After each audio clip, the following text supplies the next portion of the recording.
Hi y'all, my name is Melody and thanks for stopping by. And if you're new here, welcome. And if you're returning, a big thank you from me to you for being there and coming along with me in this journey. This is my channel. I like books, I like history, I just like things, and I'm just gonna dump them here. If you like my makeup, it is the palette by Raw Beauty Kirsty, and that is the pure one, which my husband got me because I was so poorly. Thank you. So I do have a video on that. It is super long. It's a get ready with me with a wee story about what happened in the last week. If you see my lovely cat behind me there, she is sitting on my bed. She is 14 years old. Her name is Cleopatra, and she is a companion who goes along, and she rules the house over the dogs. But anyway, okay, so what I'm going to talk about in this video is I read 7 books in 7 days. Now, the reason for this being is that I was participating in the reading rush.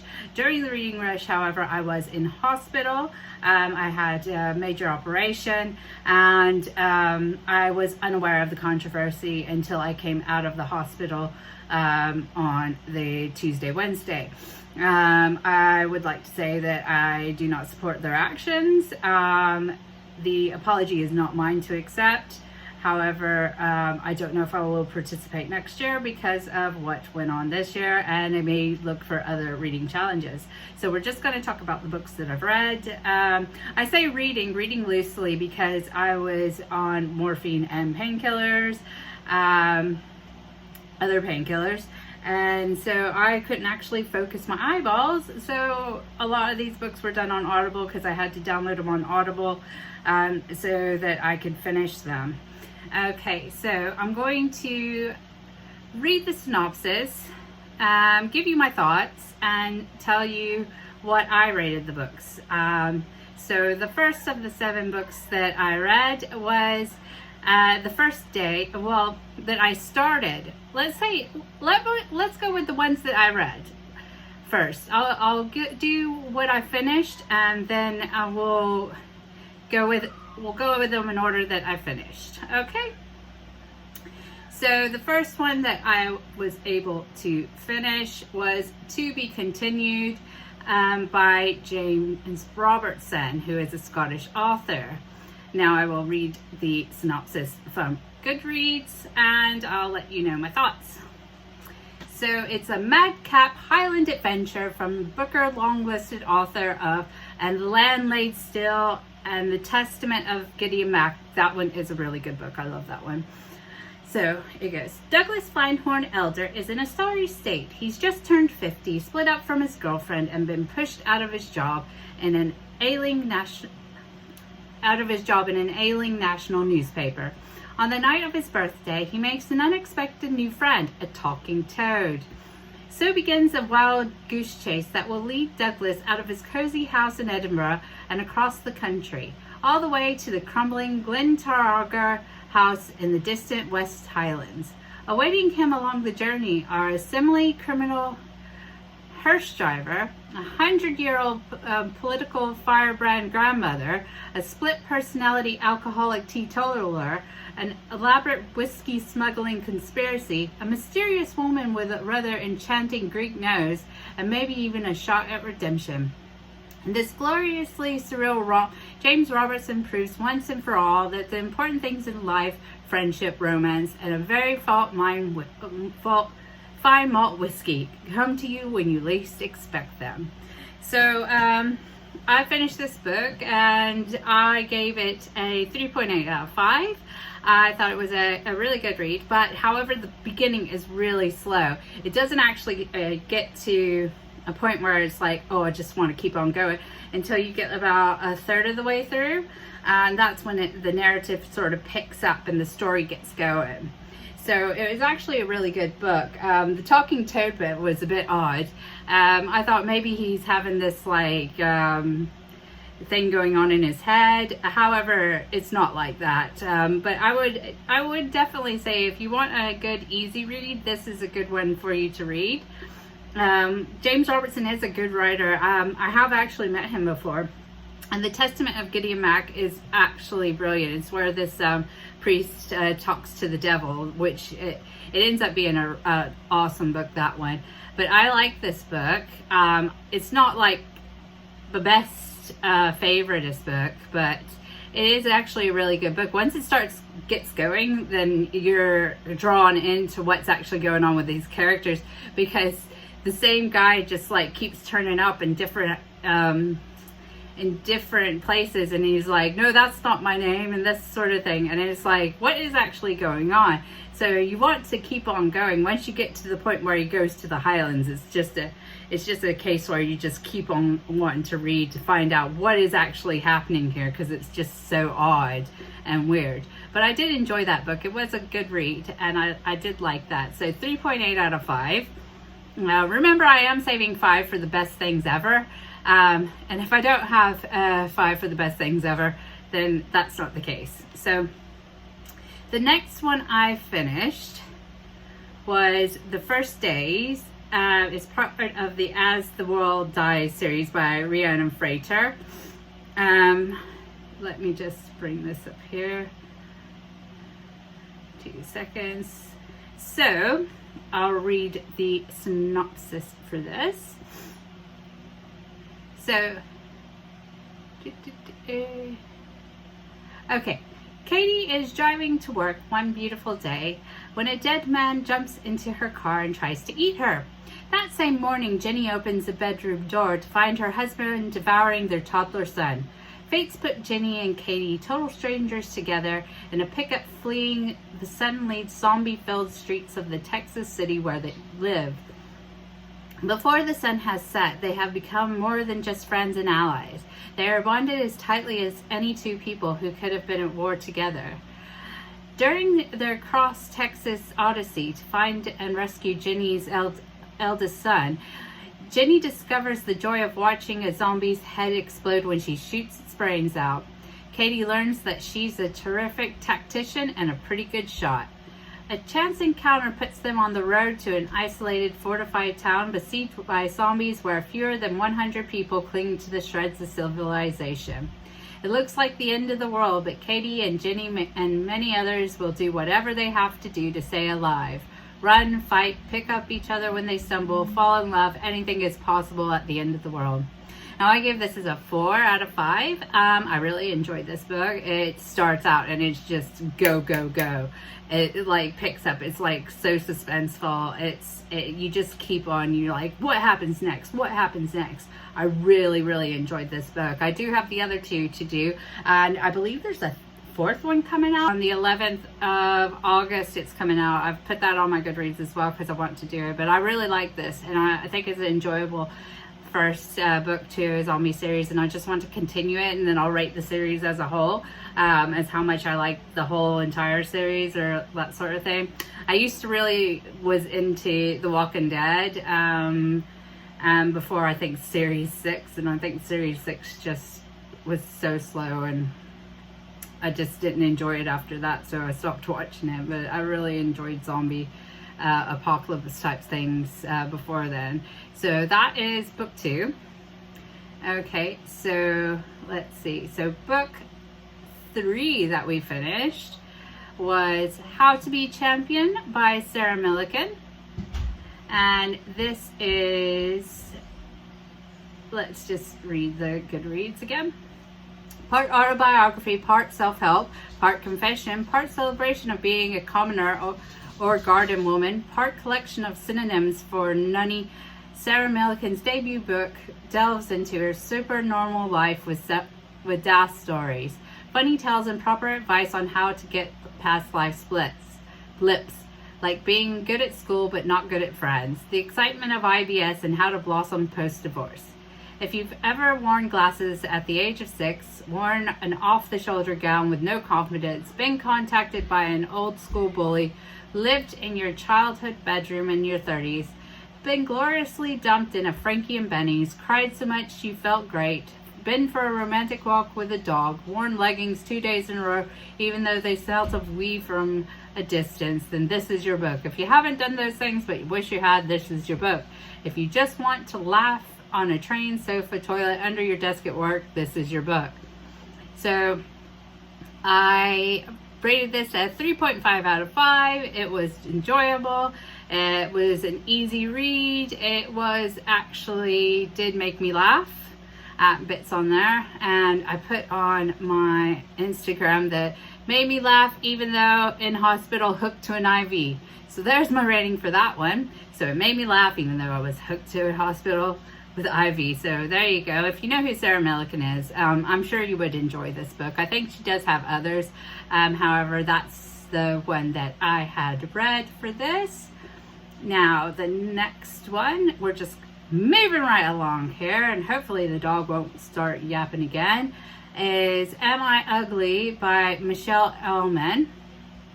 Okay, and let me just read this here for you. So, in today's world of supplements, celebrity diets, and social media, it's easy to be hard on ourselves about the way we look. With all this pressure to strive for perfection aesthetically, it's easy to forget how damaging this can be psychologically. Michelle Ellman is a leading part of the body of positivity the body positivity movement that has been gathering momentum to liberate people from these unrealistic standards, recognize all bodies are equally viable, and broaden the billboard definitions of beauty. Am I Ugly is the inspiring woman's compelling and deeply personal memoir that describes her childhood experiences of life-threatening health problems, long stays in hospital, and 15 complex surgeries that left her scarred both mentally and physically. The narrative follows Michelle's journey from illness to health and from childhood to adulthood as she deals with her body confidence issues to embrace both her scars and her body, and to help others do the same. This remarkable book grapples with the wider implications of Michelle's experience and the complex interplay between beauty and illness. So I gave this book a 3.5 out of 5. I would class this more as geared to young adults with body positive issues. More those in high school or that sort of age, teenagers, and younger adults maybe beginning out in college. Because I was expecting, because I'll read what I put, I was expecting more on the lesson she has learned rather than just talking about it like an outsider.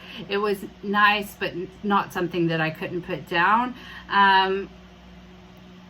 I know it's her memoir, and these things in her experience is important and viable, but it's just the way that I felt like that she was it was like you were viewing into, like she was viewing herself from a distance, not talking about more or less the personal experience. I didn't get more of the feeling aspect until towards the end, sort of thing. It is a good book, but I would recommend this to teenagers and people in their early 20s, school leavers, people going to university, that's women going to university, maybe children who have had surgery, things like that. Also, to be honest, her family is quite well off, so I wasn't, I couldn't relate as much because that's not my experience. But I mean, it is a universal experience, the body positivity and the people making fun of you and things like that. But she went to a boarding school and went to a private hospital in Los Angeles. And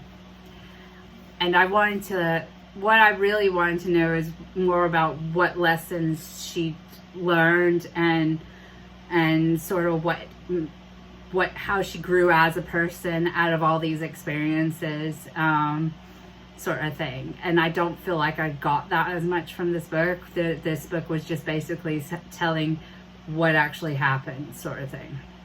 But like I say, it's 3.5 out of 5. It was good, but it's not geared to me as a more mature lady. But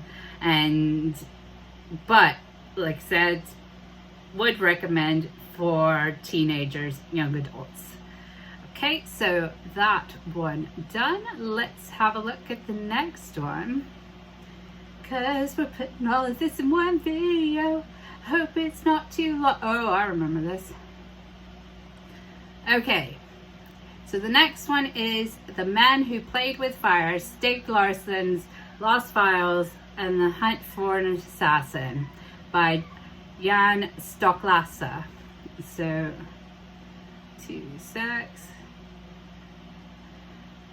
So, read the synopsis again. When Stieg Larsen died, the author of The Girl with the Dragon Tattoo had been working on a true mystery that out-twisted his Millennium novels. The assassination on February 28, 1986 of Olof Palme, the Swedish Prime Minister. It was the first time in history that a head of state had been murdered without a clue who'd done it, and on a Stockholm street at point-blank range. Internationally known for his fictional far-right villains, Larsen was well acquainted with the real-life counterparts and documented extremist activities throughout the world. For years, he'd been amassing evidence that linked their terrorist acts to what he called one of the most astounding murder cases he had ever covered. Larsen's archive was forgotten until journalist Jan Stoklassa was given exclusive access to the author's secret project. In The Man Who Played with Fire, Stoklassa collects the pieces of Larsen's true crime puzzle to follow a trail of intrigue, espionage, and conspiracy begun by one of the world's most famous thriller writers. Together they set out to solve a mystery that no one else could. Okay, so The Man Who Played with Fire, I gave it a 2.5 out of 8. The first part of the book and the last part of the book's pretty good. However, I felt like there was a lot of tedious links which were trying to be made to account for Palme's assassination, and it's just one big conspiracy theory which is neither proven or disproven by the book. And that's basically what it is. So 2.8, it wasn't for me. I didn't enjoy it. It wasn't the sort of like true crime that I am into. You might enjoy it, but it is, if you like conspiracy theories, you probably will enjoy it, but me, not so much. So 2.8 out of 5. Not enjoyable at all. And the next book I finished was The Guest List. Let's have a look here. The Guest List is by Lucy Foley. I believe that came out this year. I don't know. Oh wait, 2019. Anyway, the bride, the plus one, the best man, the wedding planner, the bridesmaid, the body. On an island off the coast of Ireland, guests gathered to celebrate two people joining their lives together as one. The groom, handsome and charming, a rising television star. The bride, smart and ambitious, a magazine publisher. It's a wedding for a magazine or for a celebrity. The designer dress, the remote location, the luxe party favors, the boutique whiskey. The cell phone service may be spotty and the waves may be rough, but every detail has been expertly planned and will be expertly executed. But perfection is for plans, and people are all too human. As the champagne is popped and the festivities begin, resentments and petty jealousies begin to mingle with the reminiscences, I can't say that word, and well wishes. The groomsmen begin the drinking game from their school days. The bridesmaid not so accidentally ruins her dress. The bride's oldest male friend gives an uncomfortably caring toast, and then someone turns up dead who didn't wish the happy couple well. And more important, why? So, this book, 3.6 out of 5, ended with more questions not answered. It was okay. Basically, you don't get to who dies till near in the end. I heard tell that it maybe, I don't read Agatha Christie, I never could get into those, but I heard tell it may be a bit more like an Agatha Christie sort of thing, so they like go through and you find out what's wrong with people, why they don't like this person, blah, blah, blah, blah, blah, but the death doesn't actually occur till like later on at the end of the book, to be honest, and then after that it's a case of what's going on here. So basically, like, you don't, I feel like it's unfinished. So what's the fallout for the wedding? That's what I want to know. What happened to the people after this happened and the person got caught? what's going on next? I didn't get that answer. So that's the case on here, is I didn't get all the answers. So enjoyable, yes. 3.6, yes. Would read it, yeah, it's good. But I wanted more out of this book. Maybe that's not her type of writing. I've never read one of her books before. But yeah, so I left with more questions than I had answers for to this one. Okay, and our final book that we read over 7 days was Bird Box by Josh Mellerman. Oh, and if you know, the sequel to this, Mallory, just came out last week, I think it was, as well. So Bird Box, I've watched the film. I never read the book, so I wanted to read the book. And let me just get this up here. So for all you who don't know what Bird Box is, which you should do by now, it was Netflix, it was huge. Something is out there, something terrifying that must not be seen. One glimpse of it and a person is driven to deadly violence. No one knows what it is or where it came from. 5 years after it began, a handful of scattered survivors remains, including Mallory and her two young children, living in an abandoned house near the river. She has dreamed of fleeing to a place where they might be safe. Now that the boy and girl are 4, it's time to go, but the journey ahead will be terrifying. 20 miles downriver in a rowboat, blindfolded with nothing to rely on but her wits and the children's trained ears. One wrong choice and they will die. Something is following them all the while. Is it man, animal, or monster?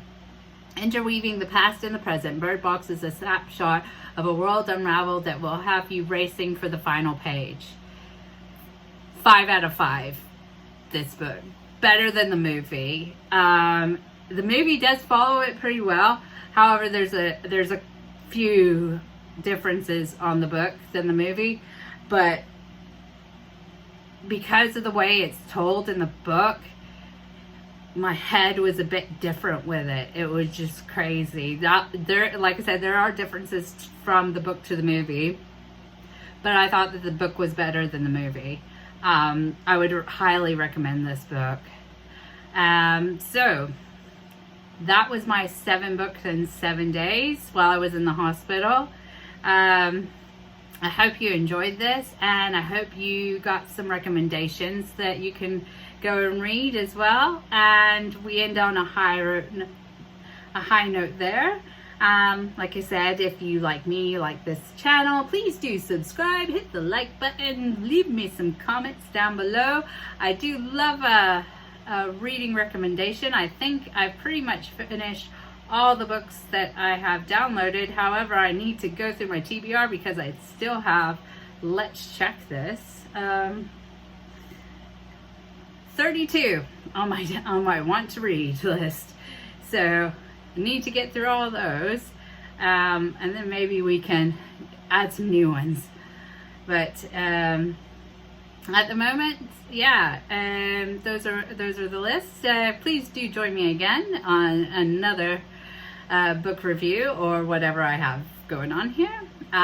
Stay safe, stay positive. I love you guys, and I'll see you later. Bye.